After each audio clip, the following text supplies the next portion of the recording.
Hey guys, welcome to another episode of Jeeping with John. Today we're going to talk about what you should probably be carrying around with you, but you may or may not have.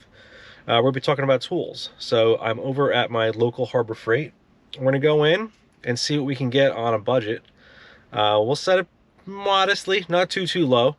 Even cheap tools aren't cheap these days. So we're going to go in, see what we can get. And I'll show you what I think are some of the best things that you should be carrying around with you from Harbor Freight.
Anything I can help. Thank you. All right. Thanks a lot.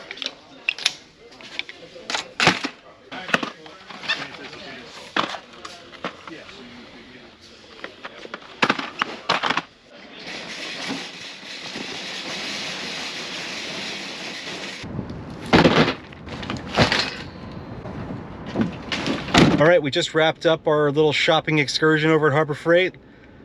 Let me head home and I'll show you what we got.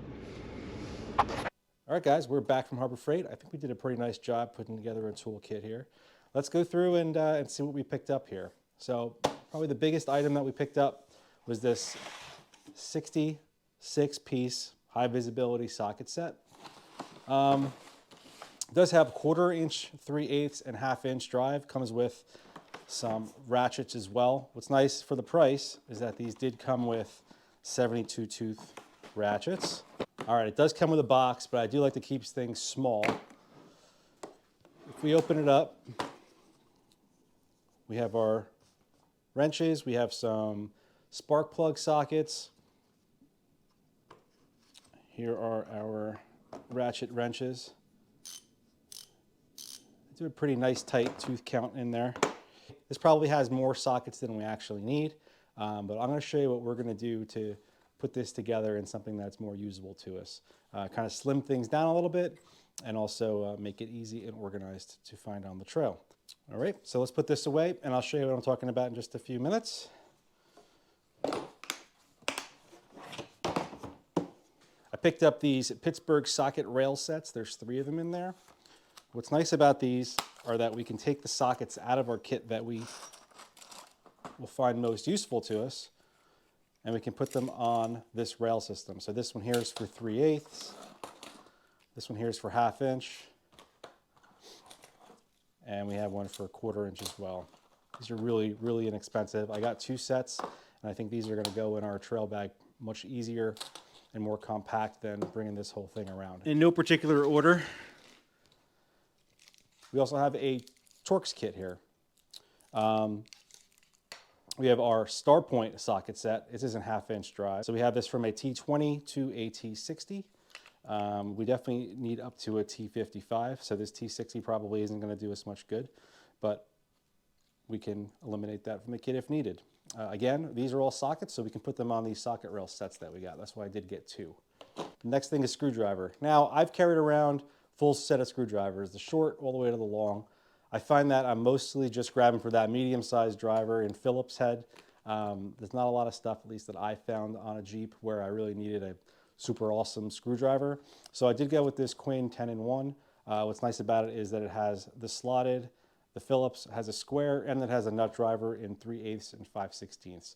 So if you have something like a hose clamp that uses a nut or something like that, you've also got a nice driver for that. It also comes with a T10 and T15 Torx bit. So now this set here leaves off at T20. Now you've also got the T10 and T15 to kind of bridge the gap on the smaller end. All within this, which is perfect. So I know that those smaller Torx are perfect for the headlight bezels, if you watched my other video, or just anything else that's smaller Torx around. A lot of the trim screws maybe around the radio. This is gonna be perfect for that. So that's all we really need that for. For when things get ugly, there's always a vice grip. So we picked this up this Bremen curved jaw locking pliers, they're calling them. They're 10-inch. This is gonna be good for those broken bolts, or if you're just trying to hold something really steady, you can lock it down with your hand and then get on the other side with a wrench or a ratchet. So we got one of these as well. I think it's pretty indispensable. For any sizes that we don't have, or when we need a duplicate of the size, we've got our adjustable wrenches here. So between the vice grip and the adjustable wrenches, we should have a lot of things covered. But a lot of times you might have a nut and a bolt that's the same on one side or the other, and you need to duplicate. So if you have the socket, or if you're gonna see what we come up with next, if it's easier to get in there with wrenches as opposed to a socket wrench, these adjustable wrenches will be perfect. All right, we've got 2 sets of combination wrenches. So we've got the open end and we've got the closed end, both in standard and metric. Okay. The SAE standard goes from 1/4 inch to 3/4, and the metric goes from 7 millimeter to 19 millimeter on all the popular sizes, you know, the 10 millimeter and so forth and so on. So we've got this covered. A lot of times it's easier to get in there with the narrow side of an open-ended wrench, or it's just easier to crank down on, let's say, a pulley bolt. Think about the XJs or the TJs, any of those 4 liters. When you're adjusting the belt, you have to get in there with a 15 millimeter. You can do that with this. Because we have our wrenches here, I picked up something to complement them. These are the Pittsburgh 2-piece wrench rings. So instead of leaving them on this holder here, which is fine, I'm trying to consolidate all of the tools into a very small package. I find that using these, or even using a carabiner, if you've really got your wrenches down to a science on what you'll need, that works great on just keeping them together. Some people just use a rope or whatever else, or some people just throw them in a bag loose. But you can keep them in order on a carabiner or something like this very easily. I think it's a perfect way to make your toolkit more compact. Again, I'm looking for something that's multi-purpose. So I could have gone with a shorter needle nose and with a longer one. This will allow you to reach a little bit deeper into areas, and I've found these come in handy a whole lot. All right, inevitably on Jeeps, you're gonna run into some stubborn areas on nuts and bolts that just do not want to break free. So we have some of our 1/2-inch sockets and things in our kit here. One of the things we have here is an extendable, I'm going to call it a breaker bar. We're going to use it for that at least. I do like using these over a typical breaker bar. I've never really broken one, and I do find that once you do get it broken free, you don't have to take it off and reset it in order to get it aligned with the bolt again. You can simply just use it like a ratchet, and you'll be good to go. So I have this in here. This will complement our sockets. You might need to bring out the BFH on certain things. Things like if you're going in to change a U-joint or something like that, and your unit bearing is stuck in there, or your rotor is stuck on the hub. A good small mini sledge here really does come in handy. Even if you're going to use it where you've got your open-ended wrench on there, you need to give a little tap tap. It's just good to have something that'll give you an extra helping hand. All right, along with that mini sledge there, something good to have is a heavy-duty pry bar. Now this isn't so heavy-duty that it's monstrous, but again, we're trying to keep our kit light. This would be good for opening up maybe a diff cover, or if you're just trying to pry back on the other end of a bolt, so while as you're loosening one end, just to kind of put some tension on it. So these come in handy quite a bit. All right, there might be a time when you drop your nut or bolt deep somewhere in the engine bay. Something that really comes in handy is a telescoping magnet. I always keep one of these in my tool bag. They've come in handy a lot. I've used them in very strange situations. This thing in particular has a 15-pound pull capacity. All right, we're coming up to the end here. All right, something I've got here is 7-inch diagonal cutters. You're gonna need these if you've got cotter pins, things like that on there. You can really get on there and pull those cotter pins out. They also are good for clipping up some zip ties, which is next on our list here. So 7-inch diagonal cutters, good to have in your bag.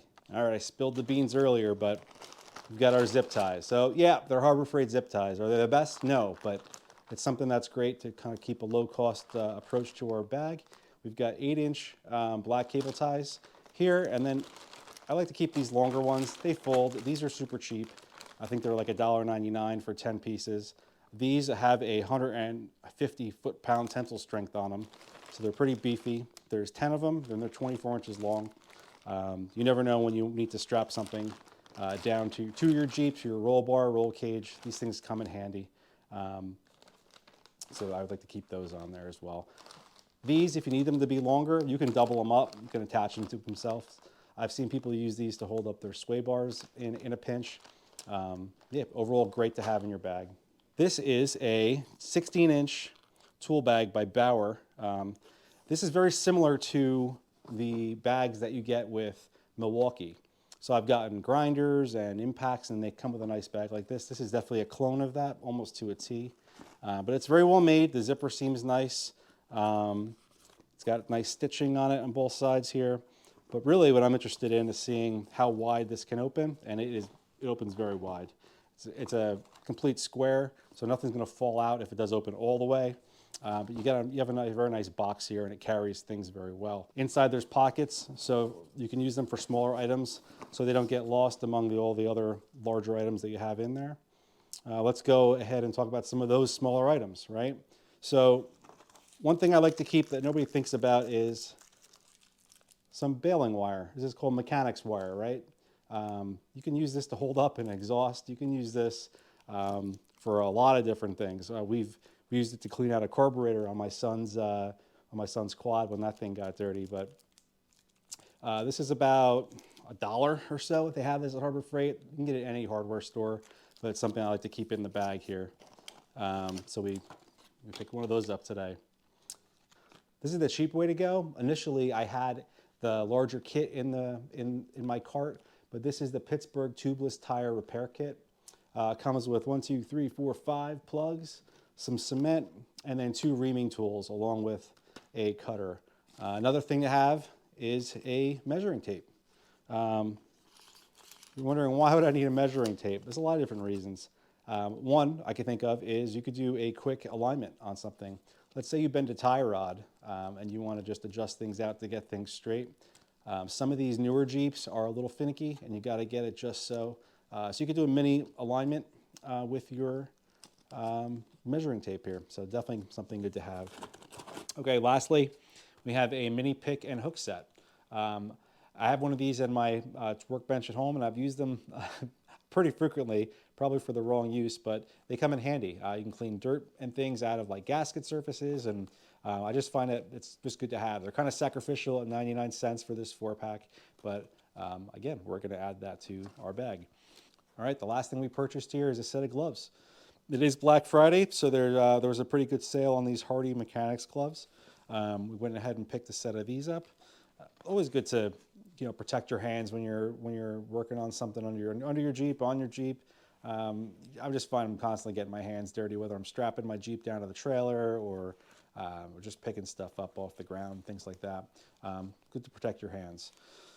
So all of this should theoretically fit in here. Obviously, we've got our big blow mold case. We're going to go ahead and put the sockets that are the most used and necessary on these rails, and we'll throw them in here. Let me do that, and I'll show you how compact this whole thing fits. All right, so we've disassembled our socket and ratchet kit, and we assembled them onto our socket rails. These are not the most high quality socket rails. Again, this is a toolkit that we're going to use when we need to get out of a certain pinch, right? But that's okay. Look what it's going to do for us. We're going to be able to put all the tools that we just listed back into this bag. We wouldn't normally be able to do that with having the gigantic case. So we've got our 3/8 inch ratchet wrench, our 1/2 inch ratchet wrench with the extension on there ready to go.